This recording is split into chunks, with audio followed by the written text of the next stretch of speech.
Let's face it, being in our 20s is one of the most confusing times. What is my purpose? What makes me happy? How will I achieve my dreams? Some of us spend our entire lives trying to figure it out. Yeah, it's not easy, but there's always a way. My way. I'm Jazzy, and I'm in the process of paving my own path in this journey we call life.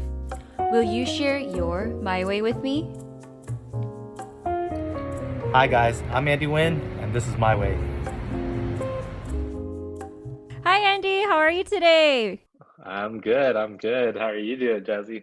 Good. Welcome to My Way with Jazzy. It's like super excited to be here. I'm super excited to chat with you and share what's been going on. Me too. I'm so happy and I'm so excited to learn more about you and just how you've been doing these days. How are you? I'm good. I just recovered from COVID. Just got cleared yesterday, so it's a good feeling. Yes. Okay. First of all, tell me about your experience because none of my peers or anyone around me got it. I was exposed a few weeks ago to someone that had it, but it wasn't Uh-huh. close contact, so I didn't really think anything of it.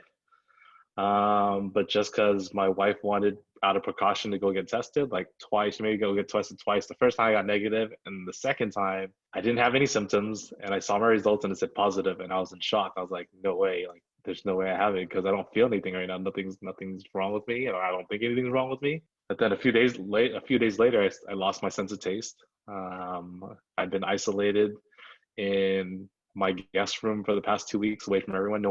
Thankfully, no one caught it from me. But I'm super glad I didn't go through any fevers or anything. I think maybe I was fatigued a few days, but maybe it's because I was inside the house for so long, not doing anything. But thankfully, nothing too bad, and no one got caught from it from me, and I'm still safe. And I got some time to relax and enjoy a lot of TV. I mean, I'm so glad that you didn't have to, go through the more harsh symptoms of COVID, but do you feel any like side effects or anything that's changed after you've recovered? No, no. After I recovered, I just grateful that it's out of my system. It's just in your head, just mentally. A lot of my friends actually have it right now. It's definitely spreading a lot faster now, and yeah, it's crazy. I definitely see a lot more now. Like only maybe a month ago, I only knew one person that had it. Mm-hmm. It's like almost a dozen already. Oh my gosh. Well, I'm happy. I'm happy you're cleared now and you're healthy and you're ready to go. And no one in your family got it too. So thank you, God. Exactly. All right. So it's no secret that you are a serial entrepreneur in the food and beverage industry. Let's go through the list. Having founded After's Ice Cream, Groundhouse Burger, Show Me Nudes Ramen Bar, Portside Fish Co., Dough and Arrow, Matte Black Coffee, Mad Bun, Orange County, Pigpen Delicacy, Sticky's Chicken, and Rodeo39. Whoa, Andy! Yeah, it definitely sounds crazy. It definitely sounds crazy when I hear people repeat it out loud. How exciting, but also sounds so stressful. Yeah, yeah, especially this year. It's been an interesting ride, an interesting year and journey even to get here where I am today. It's definitely blessed, and I deal with a lot, but I'd rather be dealing with this than doing anything else. Let's start with this. Throughout your career, tell me some of your proudest moments. And please don't be shy because today we celebrate you and the path that Andy's way has paved. Proud moments. I'm super proud that I get to work with a lot of amazing people. I've been very fortunate to have the opportunity to discover a lot of talent and help change their lives. I'm proud that I kind of broke the rules of what a traditional Asian person is supposed to do, and stigma, and I kind of paved my own way. I definitely know I didn't do it by myself. I did it with a lot of help and a lot of people along the way that have really impacted my life. Proud that I have an amazing family and a beautiful daughter, and that I didn't get any bad symptoms from COVID. As a fellow Orange County native myself, I'm so proud and really happy that you introduced more Asian food and culture really to a part of town that is dominated by many Asians if you think about it. So you really did close that gap that desperately needed to be filled. These are the things that I wish I had when I was growing up, and now that I have the opportunity, I get to do it alongside a bunch of amazing people and amazing talent, and showcase what this place can really turn into. Orange County could really be like. Yeah, and I feel like now it's kind of cooler than LA. Like before when we were younger, it was like, oh my gosh, like I want to go out to LA, gather all your friends to take a like trip out. But now it's like you want to come over here. Of course, we have a lot of great stuff that people don't know about, and I meet a lot of people from LA that never come to Orange County. And I was like, dude, drive down and I'll show you an experience that you wouldn't expect over here. And Andy definitely contributed to that. I try. As a fellow neighbor from Orange County, I would love to learn more about your childhood growing up here. Yeah, I was born and raised in North Orange County. I was born in Fountain Valley Hospital. I grew up my entire life in the Little Saigon area. For people Mm. that don't know, that's Westminster, Garden Grove, Fountain Valley, like that hub, or parts of Huntington Beach, Stanton, like those very Santa Ana, very Vietnamese heavy.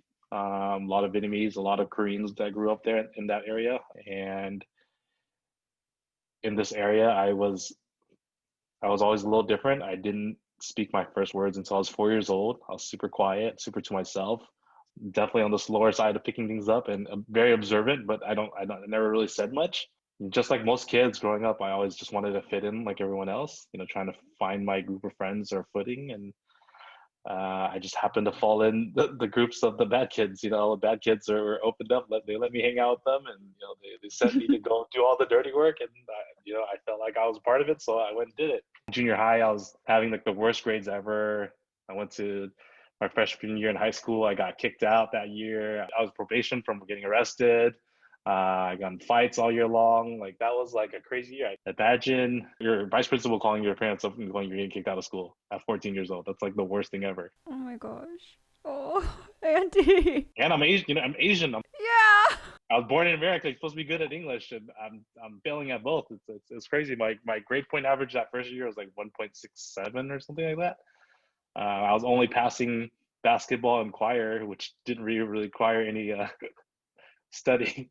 Like you said, like you were a little different when you were younger, but you know, many young people, like even today too, as we're growing older, we're constantly on this journey to figure out who we are and how we fit into the society. And so, you know, for you, you kind of fell into the troublemaker crowd at one point, but I want to know when you were kicked out of high school, and I also know that you went back into high school to graduate.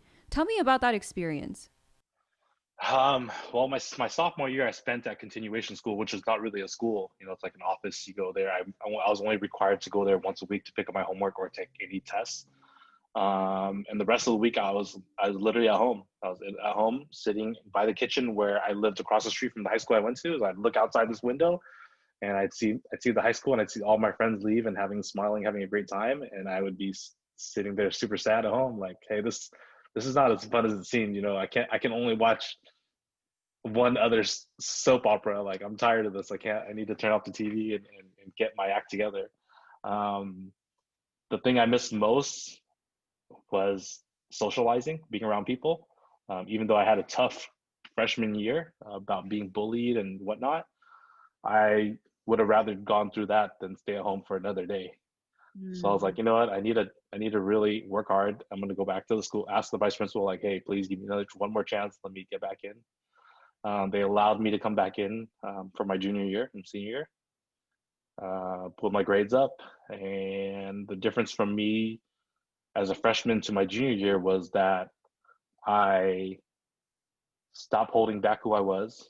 I opened up a lot more. I discovered the person who I felt that I wanted to be, and I projected that to real life. You know, I brought out a lot of my personality more. I made a lot of new friends. I participated in any club I could join. I would join just because I wanted to be around people. So if the club at school was going on to 5 or 6 o'clock, I'd stay at school at 5 or 6 o'clock. You know, most kids are like rushing to leave and go home, but I didn't want to leave that place because I didn't have it for a year, and I really Mm. cherish it now. So you left the traditional education system once in high school, but you decided to leave again in college. This is where our first question comes in from one of our listeners, and it was, what was the hardest part of deciding to drop out of college to pursue your dreams? The hardest part is definitely disappointing my parents. hanging out the troublemakers, you learn a thing or two. So I learned how to navigate through it and lie to my parents and say, yeah, I'm still going to continue going to school and do this real estate thing on the side too. Because I didn't want to upset them. I wanted to do my work and then prove to them that, hey, this is what I'm doing works. So I was very afraid. Like I was like, I hope they don't find out that I dropped out of school. Like I'm already doing Mm. so poorly, and I really want to try something else. And I know if I explain to them that, I don't think they're gonna get it. So I just need to show them that it works. So you didn't tell them? Oh no, they figured out. No, I did not tell them for a while. I didn't. I lied to them. I was like, yeah, I'm gonna go do. I'm gonna stay in school. I'm gonna take classes in the morning. I'm gonna go do my real estate thing the rest of the day. And they're like, okay. What happened when they found out? I was already way too deep into the real estate thing. I was super busy. I was generating a good amount of income, and I think that showed them. They're like, oh wow, it's sort of working. But I think once they figure out over the years they kept asking me like, please go back to school, like like finish that. Like you don't know where this is gonna happen, and I never went back. I mean, you didn't have to. Look at where you are now. It's amazing. So, was your career in real estate your first job? I've had a lot of different funny jobs. I've worked as I've done the telemarketing jobs. I've done Um, I remember I worked for the Vietnamese Yellow Pages, trying to call each Vietnamese business and get information. And my Vietnamese is not that great, but I will admit that mine's broken Vietnamese. I can speak it, understand it, but it's not great. And when you speak to someone with a native tongue, it's very difficult to understand.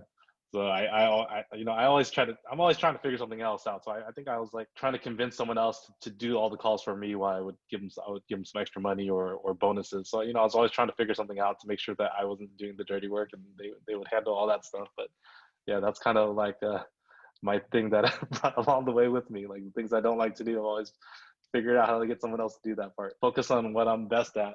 I worked at Banana Republic for a season.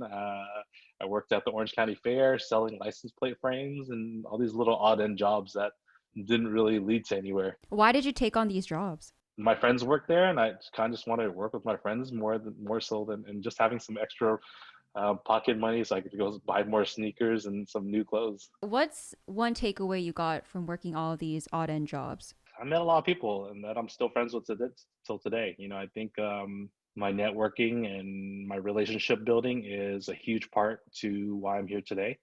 I think it's been a very important aspect to what I do and why people want to team up with me and be my partners, just because of the Rolodex and how I've been able to um, just keep a strong relationship with people. It's vital in business, especially the relationships that you cultivate. Andy, what exactly is real estate appraisal? Real estate appraisal. Oh, an appraiser pretty much helps determine and what the price of your home is, right? They're telling you what your home is worth, and you need to know these information so that people that are trying to buy a house can get their loan approved. And if they don't get they don't get the right appraisal, they can't get their house. And I was 19 years old doing this. I didn't own my own home, obviously. I was still a kid, and the difficult thing was a lot of people didn't trust me doing, to appraise their house because they're like, how is this 19-year-old kid know what the hell he's doing? He doesn't own a house.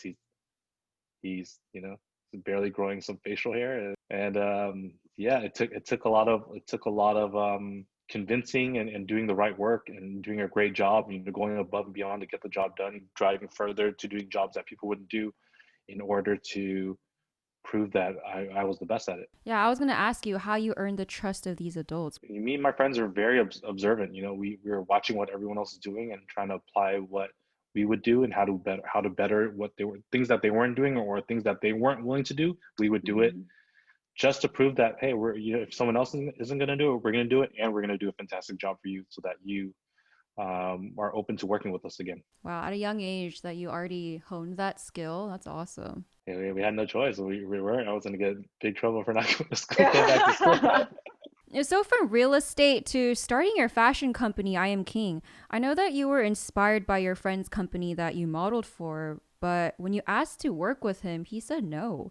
At a young age, you experienced that strange dynamic That happens when friends and business don't always work out together. How did you navigate through that experience? I wanted to do it so bad after that. Like at first it was more just a hobby of wanting to partner up with him and doing it. But now I have the fire inside, like, hey, if he doesn't want me a part of it, he's going to go up against me. I'm going to compete now. I'm going to compete against you. Before I was going to just be on that team of like, you're the boxer and I'm part of the training team. But now I'm getting in the ring with you. I'm fighting. I'm going to fight you. And I'm a fighter, so I love to compete, and these are the things that drive me to work 10 times harder than I probably naturally would have done. And I ended up building my own brand that with my friends. My partners are super amazing. Every time you had kind of a setback, you chose to fight through it and you didn't just sit down. Being an entrepreneur is not easy at all. It's not as glamorous as everyone thinks it is, but you really have to want it. You really have to want it, and you really have to be able to navigate and be open-minded and make the proper changes along the way, because a lot of things change. A lot, consumerism changes, people's mind changes. They get bored of things quickly. Speaking of your first ventures, this leads us to our next question from our audience. Hey, Tim Shin from Orange County, California. Thank you, Jazzy and Andy, for putting together this video. I'm so excited to see how you answer these questions and the advice that you have for people who want to start their own business. The first question I had for you is, what steps did you take in terms of financing your first idea? Was it with loans or investors? When I launched the real estate company, we started with nothing. We worked with clients and that pay for our services, and that's how we generated a lot of income. And we used that income to invest into the clothing brand when we first had the clothing brand, and we built that account up. And when we had the opportunity to do AftersIceCream, same thing. We kind of self-funded our own projects early on. The second question is, what are some things that you did that didn't really impact where you are and wish you could have spent more energy elsewhere? Thanks, guys.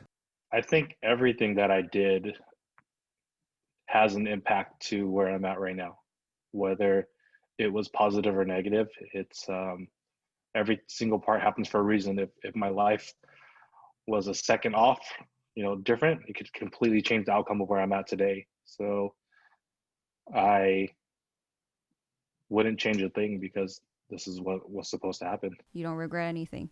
No, because those are the lessons that make you realize and value a lot more when you, especially with the negative things that happen, and the successful things that happen. You when you go through those hard times, you really value and you really appreciate the things that you have, and every dollar counts or every moment counts, because those moments don't always last forever. As fast as the money you made can go out 10 times as quick, 10 times faster. And the moment you're on top could be gone tomorrow. Right. And Andy, you've built this food and beverage empire, but I'm sure that you faced many hardships and struggles along the way. Can you tell us the hardest struggle that you went through and how you got out of that? I've dealt with a lot. I'll talk about an interesting one where I took an investment for my clothing brand at year 5, because that was the time where we're like, okay, well, if we take on investment, now we can really scale up the brand and start producing 10 times more pieces that we want. All the stuff that we dreamed that we couldn't do before, we can do it now. And what we learned through that was it wasn't everything that they said they were going to do for us, they didn't do. And we're like, we gave up a lot of the control, and now we're being told what to do, and we're not getting what we want. And it felt like the company was being brought to the ground. And I was like, oh my God, what did we just do? We signed a deal with the devil. Like we legit are working with the devil right now. This is like the worst experience ever. We were going through so much at the time. My mind was like everywhere, and I was losing a lot of hope. And I was like, yeah, this is supposed to change my life. And how am I supposed to go back and tell my family, like, hey, I just signed a deal with the devil? Like, they're like, are you kidding me? Like, that was tough, because I thought that might have been the end of it for me. If this clothing thing doesn't work out, I'm screwed. I'm done for. I don't know what I'm going to do next. We had a really good lawyer, so we we got out. We figured out how to get out of it and regain the rights to our brand. We were really, thankfully, we were really smart about it. We had we went through a lot of legal battles, but we got our brand back at the time. But that also that's one of the reasons why I started Afters. After that, that gave me that push to, hey, you can't fully count on this forever because not everything might not work out the way. So you need to start keeping your eyes peeled on what other opportunities are available. But if you do that, make sure you take care of your team. So that's why I was in the back of my mind when I was working on other projects, that I always knew like, hey, take care of your core team that was with you since day one. As long as you take care of them and you take them with you or make sure that they're taken care of, then you can go and do whatever you want. And that was always my concern because you have that on the back of your mind. You have a lot of lives that you're taking care of when you have your own business, and everyone looks to you for answers. And if you can't fulfill that, how are you gonna feel about it? Like, I can't sleep for myself. I can't sleep at night if that happens. So, do you think that inspired you to start or be a part of all these different businesses is because of that incident that happened and you're like, "Oh my gosh, if I put all my eggs in one basket, what am I going to do?" Of course, yeah, that definitely was an eye opening. I'm like, hey, I better make sure I have a lot of different streams of income to make sure, like, if something happens on this one side, that these other things can cover it. And you never know what's going to happen, so you gotta be ready. And I stay ready. Andy, how old were you when you went through that? How old was I when I was year five? I was 27, I think, 26, 27 years old at the time. Still so young. And I was going through a lot. I was mentally a lot stronger at the time because I already went through a tough year four in my clothing brand just because I had a really bad creative director that we hired on. It only takes one bad seat to really change a company, turn a company around. I learned a lot through it, and I had a life coach that we ended up bringing on. And that life coach really taught me a lot about self-awareness and taught me a lot about paying attention to the little things and taking care of myself too, and really opened up my eyes on why I became an entrepreneur in the first place. Because I wanted to not only work for myself, but I really wanted to do things that made an impact, things that I felt were cool and were fun, because that's why I went to business with my friends, because it was supposed to be fun. And I went through a period where it wasn't fun anymore, and I really had to shift. And when I went through the investor thing, even though how hard and tough it was, I still had fun through it. Still had fun through the process. Like after it, and especially looking back, I can laugh and giggle about it. But it was tough, but I already was mentally ready for it at that time.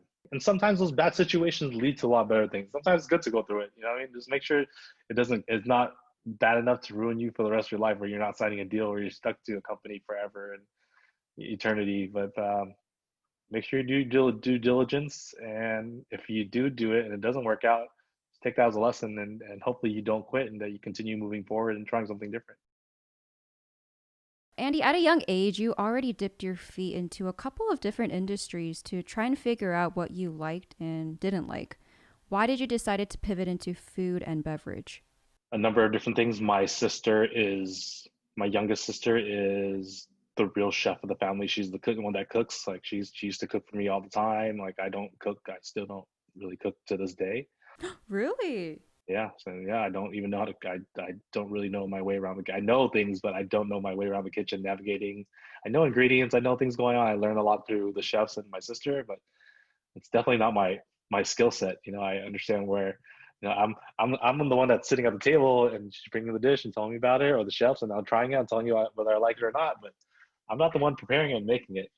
So my sister she taught me about a lot about trying out a lot of different restaurants, like opening up my palate when I was younger, because if not, I would have been eating like fast food all day. But she definitely taught me a lot. She put me on to Yelp years ago, and Yelp was a game for us. We used that to go write reviews about places, trying to get elite badges, trying to see who can try the best restaurants, and talk about having conversation with each other, because we had such a weird dynamic and relationship growing up, that this is a good way for us to get closer through food.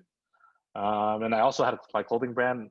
Blogging was such a big thing back then. You had to have a blog, and you had to tell your stories and share what's going on. And food was just something that everyone in the office, we had to go eat every day, and we're always looking for a new place. And I kept writing about the places that I really liked and showcasing it and talking about it. The great thing about it was that it was helping bring traffic to restaurants, because they're bringing awareness. And also, people were thanking me for recommendations about places they never knew about. So I kept traveling. I kept learning more and more about food, and I got really interested about it. And that's kind of where I had the dream of I want to start my own ice cream store. How did you start off? What steps did you take? The Afters. When we first started Afters, that was we launched in 2014, but that 2013, we were looking for a location. We wanted to find something that was already existing, a store that was already there, just because we didn't want to take the giant risk of starting a store from scratch, not knowing what we're doing, because none of the partners, we never worked in food a day in our lives. And we happened to find a store in Found Valley. It was called Lola's Ice Cream and Deli. We met the owner, and he was open like once every other week. We kept pressuring him to try to sell us his store, and he didn't want to sell his store. We're like, you're not even open. Why do you even want this store anymore? He was like 64 years old at the time, and he's a white guy, and you got these Asian kids coming in there like, hey, give us your store, and he's like, what are you talking about? Like, no, I still want to make ice cream. We kind of convinced him on talked to him about our ideas and what we wanted to do, and we ended up partnering up together because he knew how to make ice cream and we didn't. He had a store that was not making very much money, and we felt like that was something we could change. So we came in the store, we ripped it apart and painted it all black and put some funny decals and stickers on the wall. It had funny quotes, added the donut, created our own list of flavors that he has never even heard, that he's never even tried, and opened up his mind to a lot of things. We didn't spend too much, and thankfully we made our money. Regard the money we spent, I think we spent around $15,000, which is not a heavy investment.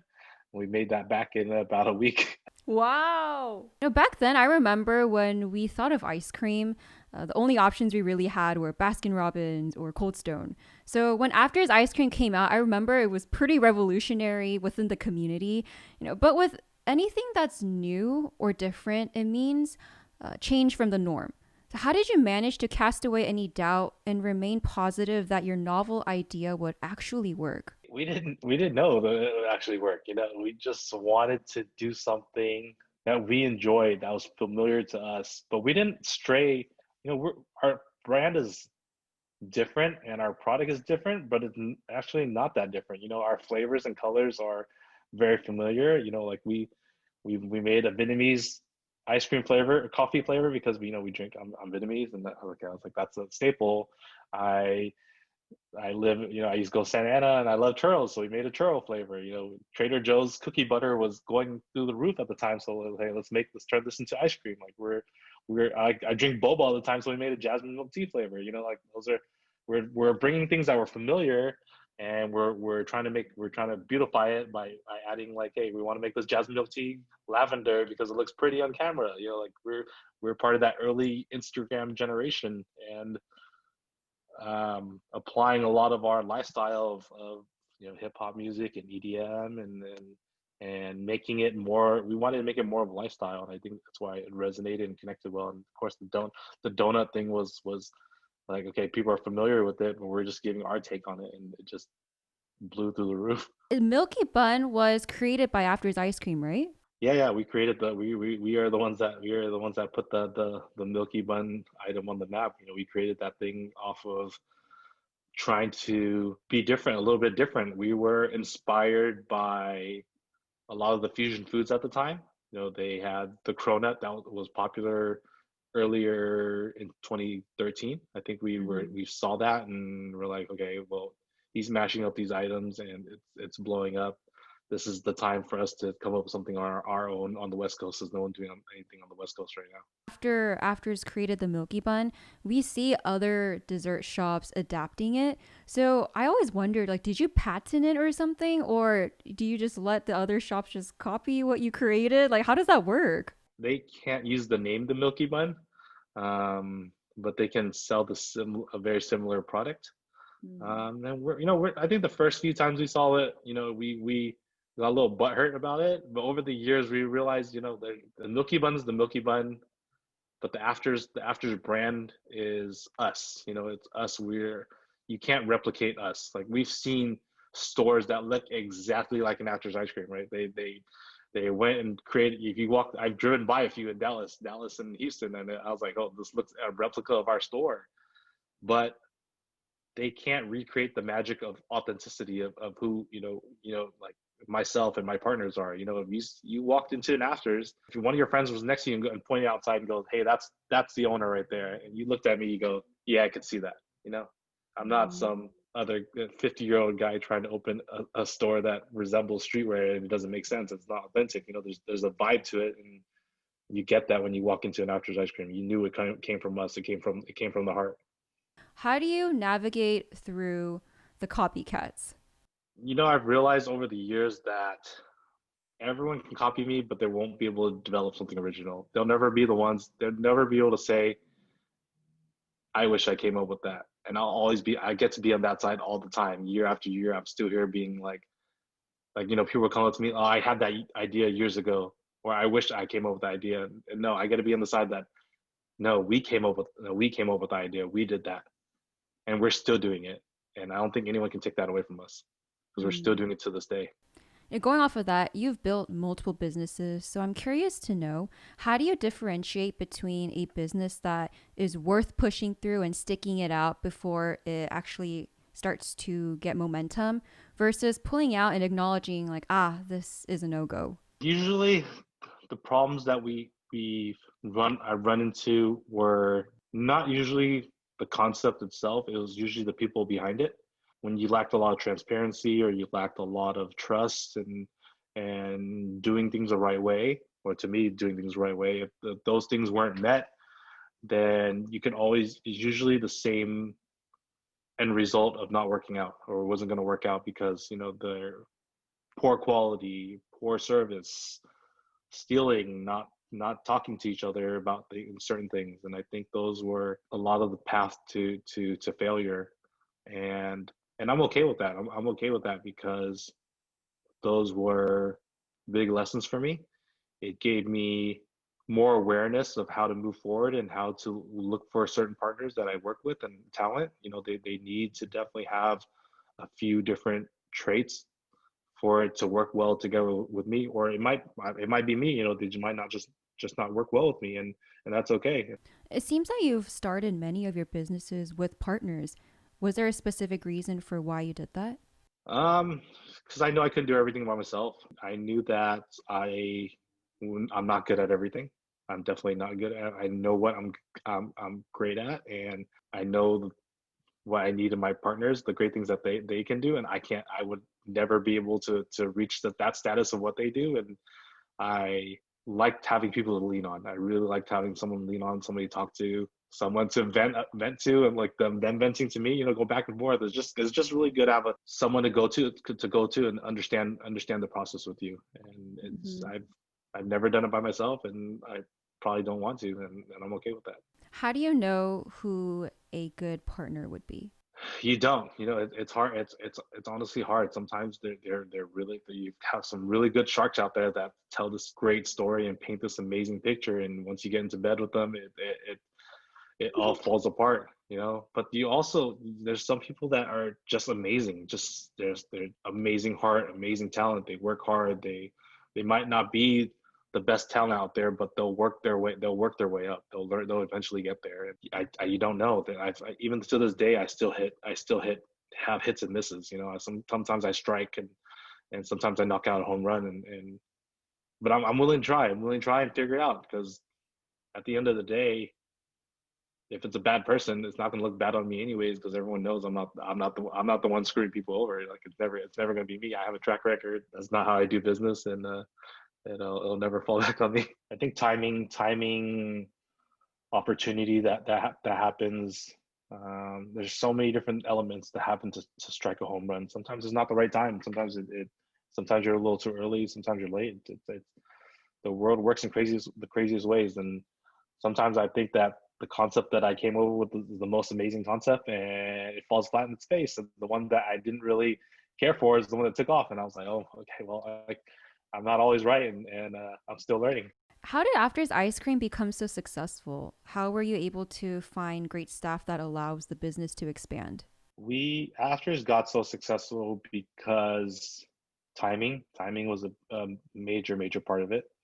A lot of elements that surrounded. We had a really strong team. You know, we were really relentless.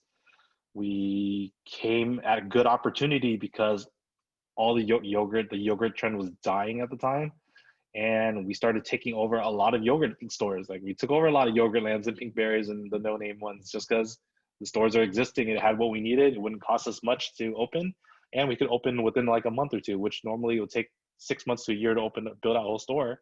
We were flipping these things like super quick. So in the early days, we're just getting location after location, and we're self-funding it. And they happened to do 10 times better than what the Yogurtland or Pinkberry was doing. So we got lucky. If yogurt was still doing well, then we would not be able to get all these locations. Thankfully, I had a support system from my clothing brand. We had fans, fans that were following not just the brand, but they were following me already. And people were willing to try out the ice cream that the clothing guy made. They're like, okay, let's see what this is about. Let's Andy's put out clothes, and we trust him. We're gonna try this out, and hopefully I lived up to the hype. I can tell that throughout your career, whether it was real estate or fashion or food and beverage, you put importance in the people and the community that you cultivate. And ultimately, that comes full circle and it helped you. Of course, if I didn't have the community and the support of the people, I wouldn't be here without them. If I didn't have their support, they wouldn't try out my other product. They have to trust my brand. I have to show up every time. I have to do it right every single time, because one mistake and I'm gonna lose a lot of my support, and and that support means everything to me. Let's talk about your support in the business setting, your staff.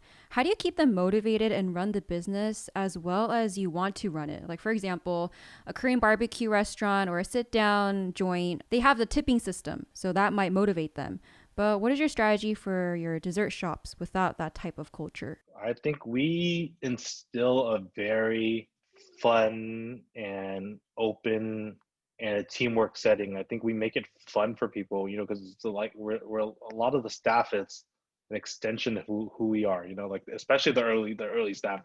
It's a little different now because there's so many, the layers to get to us. It's so much further, but the early days, they were extensions of us. They're like 18-year-old version of me, like before. So they're fun.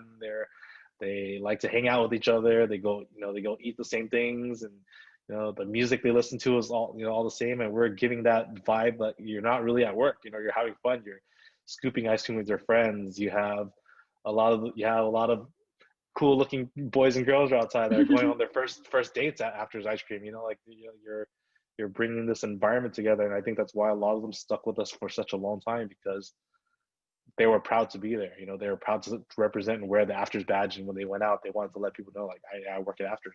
It's like working at the hottest nightclub. You want to be able to tell them, like, yeah, I work at XS. I have a pool. I can get you in. You don't have to wait in line. It's part of being cool and being in, and you want to be at the place that everyone wants to be at. When the kids, that's how they felt when they walked around. Everyone's like, "Oh, you work at Afters? That's super cool. How's it working with this and this guy?" And so I think that's the culture that we built, and they loved it. We had car meets, and if you want to go to the coolest car meet, it's gonna be at After's Ice Cream. You might run into the biggest influencer. You're a fan of this influencer, they're most likely going to be at After, so we're going to come through. And of course that makes the staff happy. Like, it makes them like, oh yeah, of course they want to say I'm a part of that.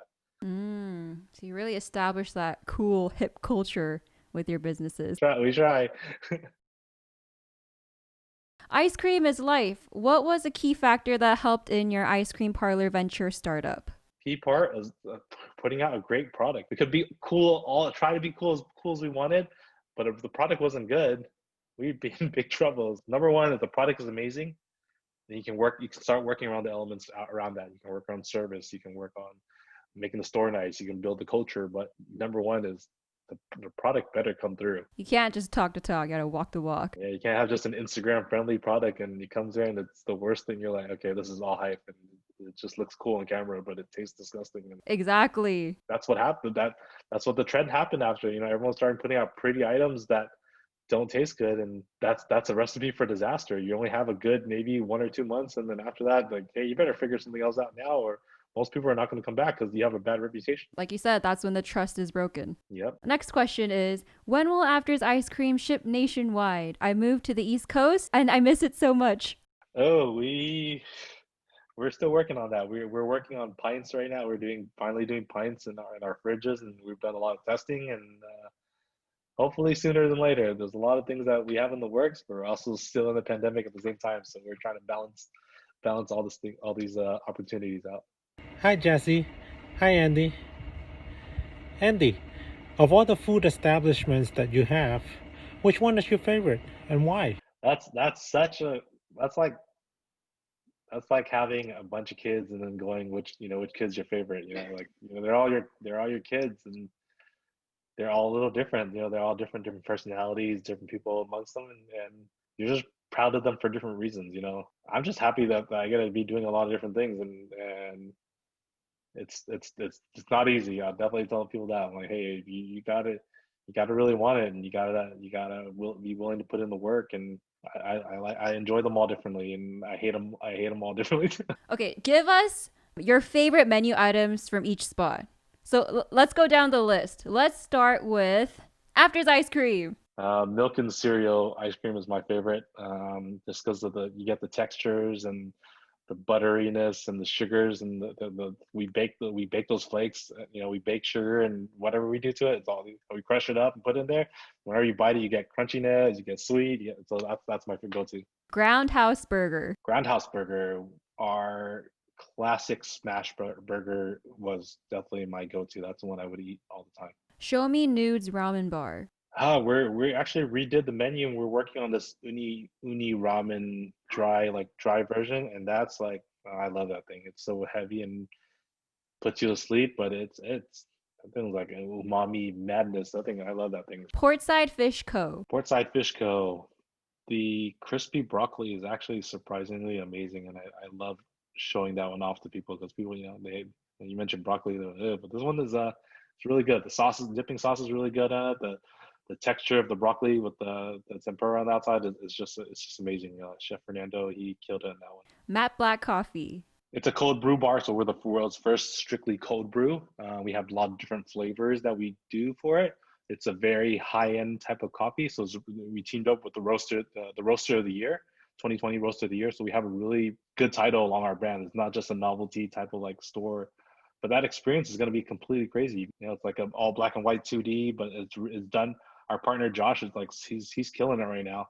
So when you walk into that store, you're gonna feel like you're somewhere else, and that's what we kind of wanted. We wanted to bring you to a brand new experience. Another cool spot to go hang out at. Yeah, this one's it's like an art exhibit, but you just also feel, when you're in there, you feel like it takes you to another planet. Like you're in like a dreamland, and it's great for pictures. It's great for sitting to study, and it's great for like to conversate and have ideas. And this is a place for it. We have an online release. We have our coffee, but I don't drink coffee, so it's hard to judge. It's hard to judge coffee, but I do drink like the green tea stuff that we're working on. Mad Bun. The guys made this Korean hot chicken sandwich, and that one is really good.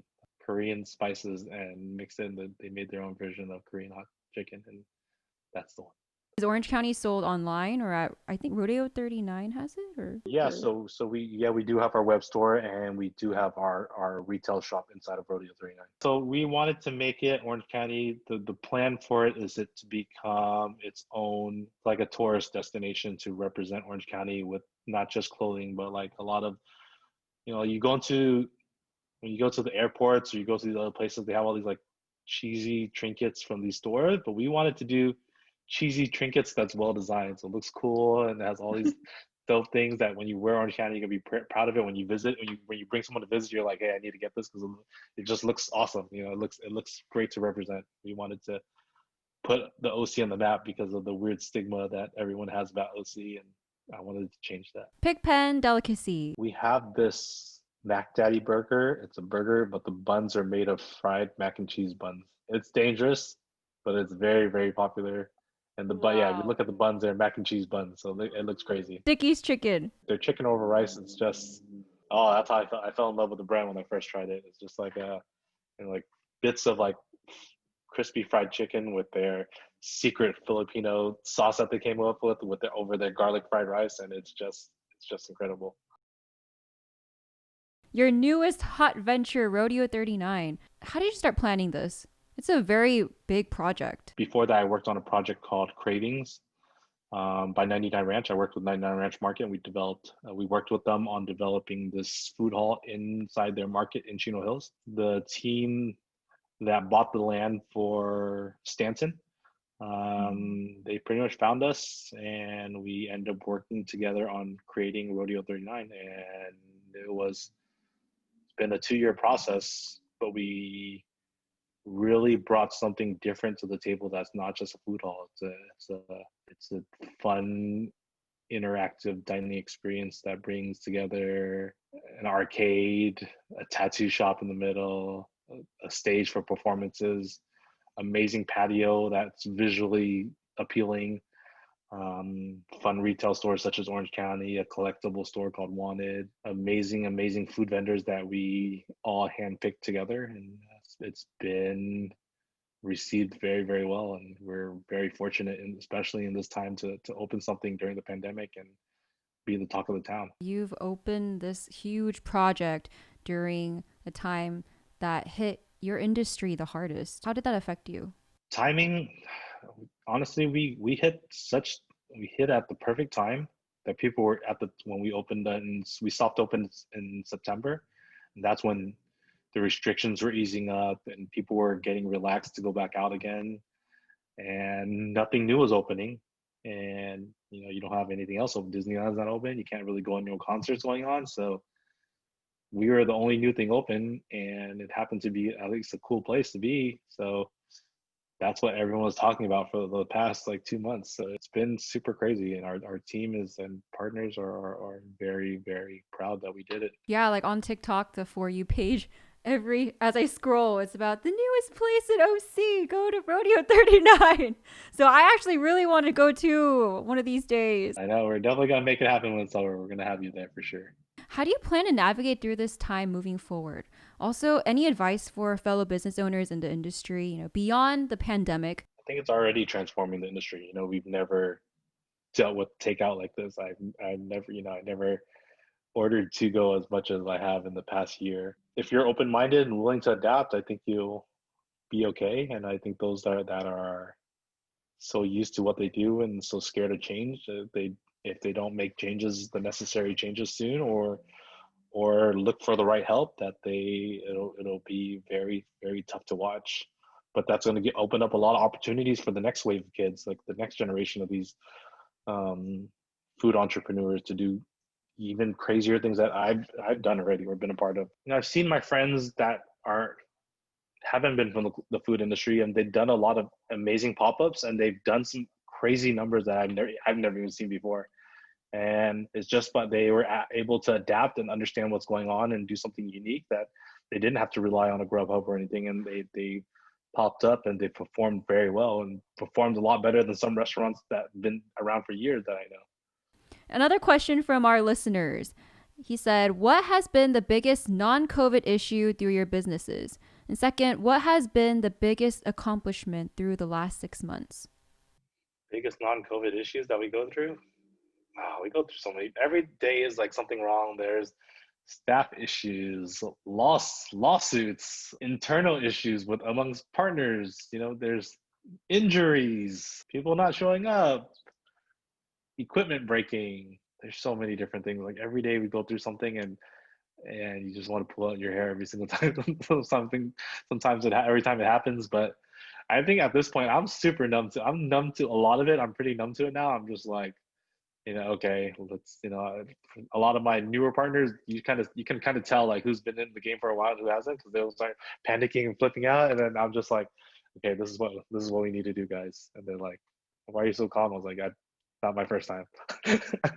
You're a veteran in that aspect. Yeah, I've seen a lot of it. Store break-ins, like I remember one year I get a notification from our GM like, hey, we have another break-in at the store every other week, at a different location and always a different location every other week. And I was like, after the third, fourth one, I'm like, whatever. Call insurance, they'll figure it out. That's not the natural flow of what's supposed to happen, but it happens, and you just got to make it work and make quick decisions.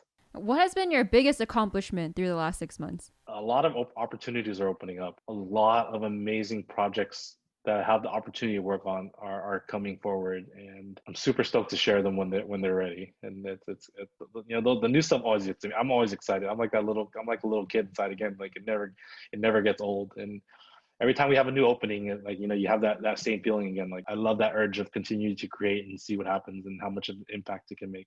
Ooh, can we have like a hint? Is it in the OC or? No, I have stuff in LA that I'm developing, Bay Area that I'm working on. Hopefully, a few more things in Vegas. We'll see. There's a lot. There's always different areas of projects that I'm getting opportunities, and I'm trying to make sure I choose the ones that I'm gonna have the most fun with. Hi Andy, it's Michelle.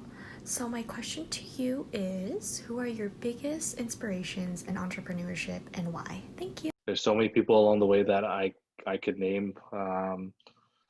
Just in my circle, there's a lot of people that inspire me. You know, my buddy Chris and Lee from the Leverage Agency. They built an amazing clothing apparel empire. You know, these are guys that used to work for my clothing company, and to see them what they're doing now and how much of an impact they're making in the fashion industry around the world, it's amazing to watch.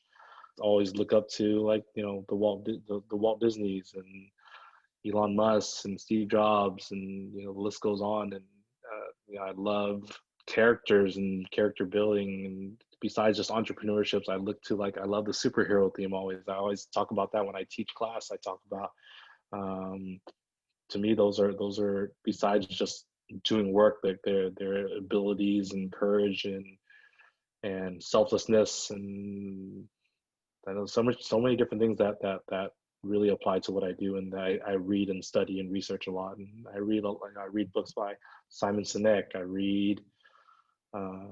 watch videos from Gary Vee. Listen to you know, like my friends like Ben Baller or something. You know, those. You know, I look, all these guys are such in different industries, but you take away different things from each person and apply it to my own work. Of course, I'm going to mention the top of the top because those are the ones that those are the names that everyone recognizes. But the people in between, even the bottom, you know, they matter along the way too, because those are the qualities that you're picking up, the little things. Like, are you going to do, if everything goes bad, are you willing to do all the dirty work? You know, are you willing to do the little things? Because those little things matter just as much as everything else. You know, like in a restaurant, the guy that's taking out the trash, that stuff matters. The guy who's taking orders from the cash register matters. Because if they don't do that, then you don't have money going through you, or your store is dirty. And I think every piece matters. And yeah, of course, everyone's going to mention the big guys because they're so recognizable and they're the face of the company. But everyone in between is sometimes, there are a lot of the guys in between are much more important than the guy at the top, because the guy in the middle or the bottom, if they don't do their job, you wouldn't get to be at the top. People say the 20s are a time to explore, but you were already full on entrepreneurship mode. Did you have time to date? Yeah, I've been in a relationship almost as long as I can remember during my entrepreneurship years. I wasn't the best boyfriend at the time, at times, because I was a good boyfriend still, but it's not easy. It's definitely not easy. And like you say, it's part exploration and trying to figure out how, you know, if it's work compatibility. Early on, I don't think I had the right person. I didn't have the right partner to navigate me where I am right now, and I needed a lot of time to build myself, mature, you know, be mature, more mature, be financially stronger, be aware that I have another person in my life too. And I think I learned those lessons along the way. Yeah, it's definitely not easy, but a lot of the people I know that are really successful have a really strong support system, like a really strong partner. My wife she's her own boss. Like, I tell people all the time, I was like, when I step to the door at the house, I'm not the boss anymore. I'm not the boss like I am at the work. You know, like I tell people, my friends, and when you meet my wife, you know, you see her like, yeah, she's the boss for sure. Andy, they go, oh, Andy shuts up real quick when he's at home. It's like, of course you need that too. You need someone that's going to put you in check and bring you back to reality, and not everyone's going to put you on a pedestal where you're at work, and when you get home, this reality sets in. You still got to be a dad. You still got to change the diapers. You still got to go clean the dishes when you're. You still got to do those things. Like, no, you're not at work. You don't have someone doing it for you. You're a dad now and you're a husband and your empire just keeps growing. How do you balance it all? Setting time aside, like, you know, really building out a really strong schedule. Thankfully, I have the say in my companies to say there's certain things I won't do because I need to separate my time from my family. These are the things I'm willing to do. If you're willing to work, partner and work with me, these are the stipulations. Like I'm gonna have, this is my time for my family, and that's it. Like if you can't accept that, you're not gonna get 100% of me, unfortunately, but hopefully my 50% is worth more than having this other guy on board. So that's your choice. I feel like I built something strong enough where I am worth it. My 50% is worth it still. My family means much more, that I would give time to be with them over any of the friends I have. So family for you is your priority over all of these businesses that you've started. Of course, it's tough. You don't want to, even through COVID. I couldn't hold my daughter and touch my daughter. That's tough. Like I don't. In the morning, she was like wondering why I can't grab her. She's asking me to hold her, and I'm like no, and it sucks. And it's a really crappy feeling, especially the last 2 weeks. Like I was like, yeah, I gotta enjoy and watch TV all day, but I don't get a.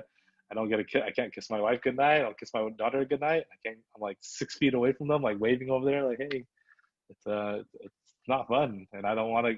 I don't want that to be years where she doesn't, want me around, and there's only a certain time period where she'll let me hold her. So, Wait, 20 months. Can your daughter talk yet? oh yeah, she can count 1 to 10 in 3 languages. She can say all her ABCs.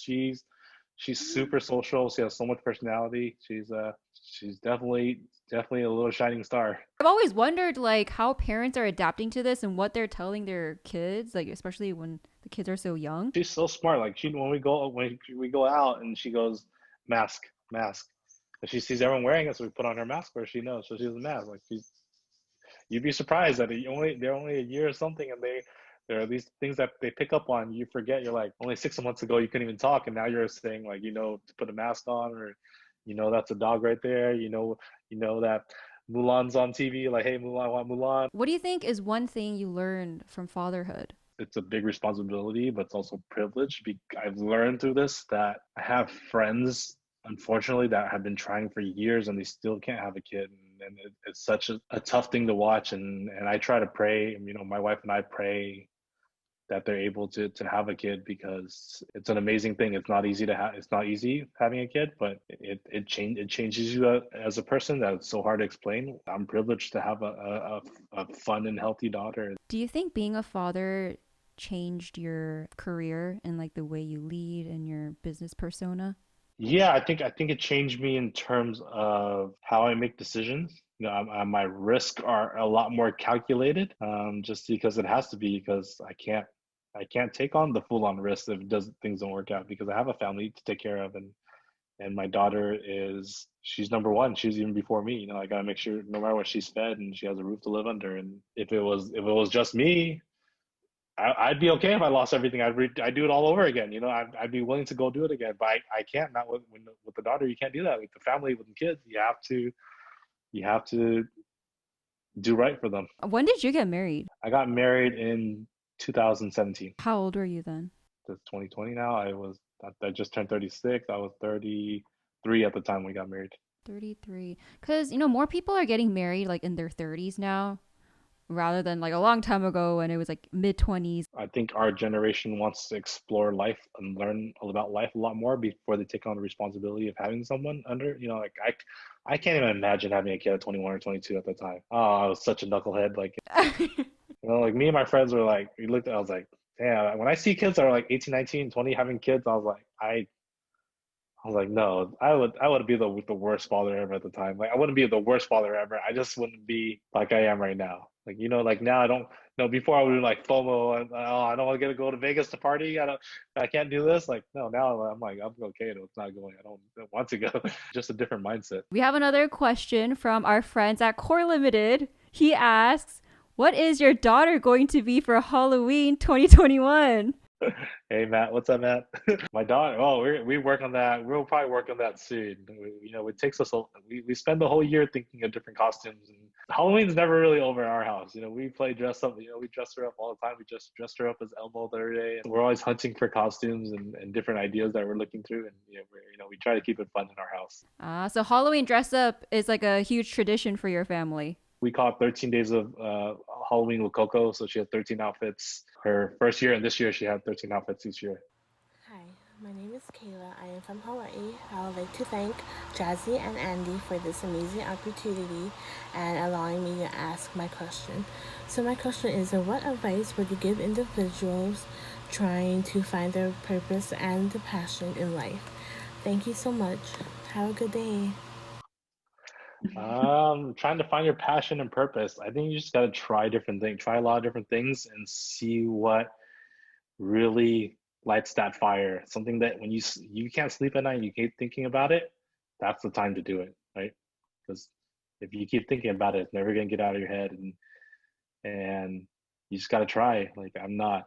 I tell people all the time. I was not a real estate expert when I jumped in. I was not a fashion designer when I started my apparel line. I have never worked in food a day in my life before I started going to the food industry. So even working on developing Rodeo39. I'm not a real estate developer. I have a lot of ideas, but I had to go try and push it out there and shoot my shot, and and it landed. Hi Jazzy, hello Andy, and to everyone who's watching My Way with Jazzy. My name is Remy, by the way. So during the preview, you mentioned about life, business, and dream. So my question is, what's the advice you ever heard or learned that made a great impact and reverberates to you the most along your way to entrepreneurial career and success? Thank you for the opportunity for my question to be featured in your inspiring program, Jazzy. And thank you, Andy, too, for sharing your passion. God bless you all. Stay safe. Peace. I'm out. A great advice that I learned that I took away from me. When I went through a lot of my darker moments in my life, I came across this book called Start with Why by Simon Sinek. And during that moment, I remember I felt like I was working for someone else. And I felt like they were trying to take away why I start, why I did what I did. I had to really think back to why I did this. I had to think back what was the fire that started me off to want to start my own clothing brand. What was the fire that started me to go in the food industry or do what I'm doing right now.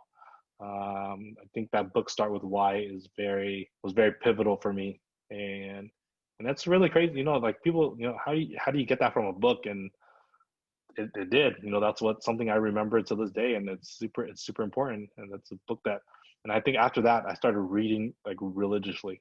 And that's not a thing I did before. I know damn well I didn't read very much in high school. Now I get to choose the books that I like to read, and I read very religiously. So during this pandemic, I probably read over like 30 books, and I became a better reader, and it's improved my writing skills, and it's also bring when you read a lot of these self help books, you pick up it's a good refresher for a lot of different things that you forget too. Like even though they're saying a lot of the same things all the time, you forgot in between. You might forget a lot of these things, but once you sometimes like during the moments when you're thinking about an idea or you're working or you're landing some trouble phases, something you read just pops in your head, and you're like, "Oh, I completely forgot. I forgot that I read that, and but that idea stuck in my head, and now I'm using that as that example to turn into real life." Hey Jazzy, hey Andy. My question is, how do you balance the pursuit of success with making time for the people that you love, like family? Thank you. Spent a lot of my 20s, I spent I'm not I wasn't around my friends that I grew up with a lot.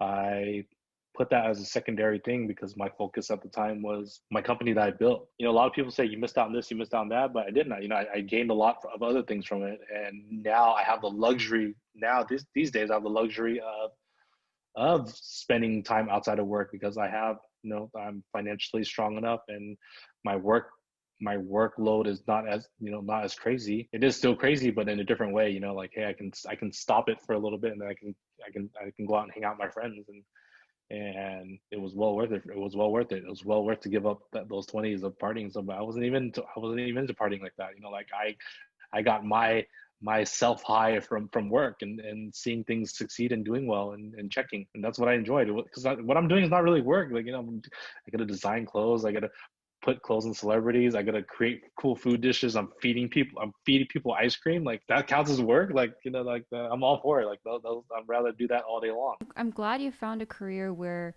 your career or work doesn't even feel like work for you. No, it doesn't. And I learned that early. Thankfully, I did the real estate thing real estate appraisal thing where I learned. I was like, hey, this sucks. I don't want to do this anymore. I need to go find something I really like. I'm passionate about. I need to chase it right now. Like I'm not gonna let this real estate thing drag on any longer. But thankfully, also the reason why I left the real estate industry, because that 2007 year was when the real estate industry crashed. Yeah, I pretty much had to leave, not because I wanted, not because I was like, hey, I was like, it was still good money at the time, but it was crashing. So I had no choice but to pivot and find something to do, something that I loved, and get out of that industry. Speaking of our 20s, top 3 advice that you would give Andy Nguyen in his 20s. Top three advice: stay the course, take those losses as lessons, and stay open-minded. So a lot of your life is going to shift in so many ways that you won't even expect, and it's still, even to this day, it's still shifting to ways that I could never even imagine. And Andy, what does success mean to you? Success to me is that I'm able to make an impact, on a positive impact on other people's lives. To me, I did things the right way, where I get to work on what I like, but people also still enjoy being around me. Right? If they can go around and behind my back and say like, hey, he's a cool guy or he's a good person, then I did something. I did my job right. Starting from a young age, your path was definitely unconventional from the beginning. You had to experience the setbacks that could have just worn you down to give up.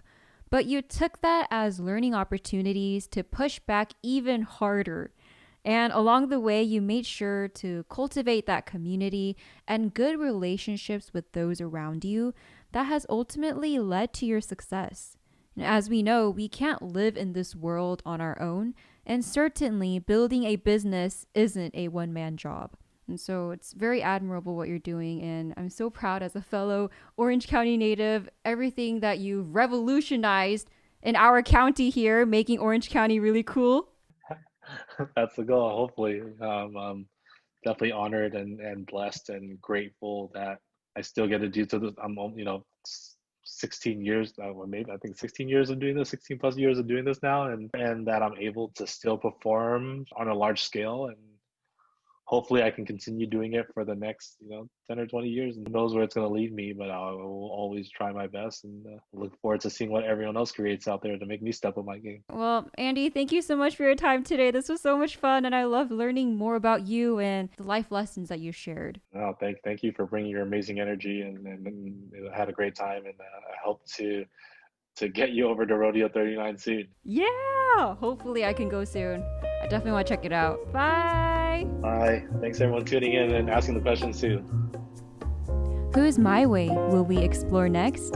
Please like, subscribe, and share, and let's go find out together.